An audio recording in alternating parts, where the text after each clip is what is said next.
Nagkatensyon sa pagsisilbi ng eviction order sa isang barangay sa Lumban, Laguna. Ang pinag-aagawan pribadong lupa, kinatatayuan na ng barangay hall at mahigit 300 bahay. Nakatutok si Darlene Kai.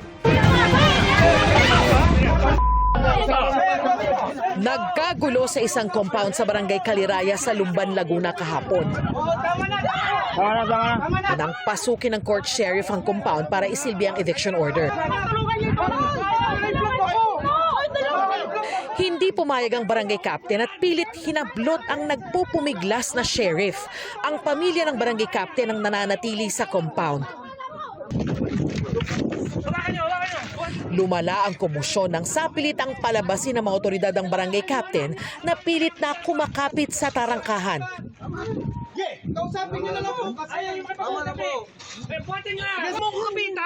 Ayon sa court sheriff, kabilang ang compound sa ekta-ektaryang lupain na sakop ng writ of execution.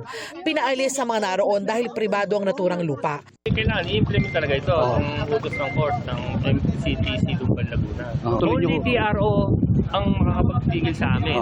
Kompleto kami ng dokumento.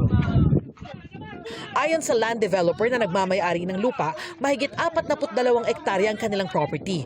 Sakop nito ang barangay hall, covered court, bahay ng kapitan at mga anak nito, gayon din ang mahigit 300 bahay sa barangay Caliraya.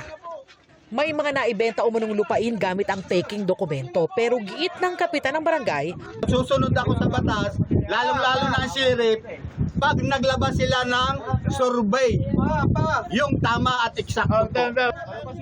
muling nagkaroon ng dialogo ang magkabilang panig na umabot ng 5 oras na magitan sa kanilang Laguna Police at mga kaibigan ng kapitan.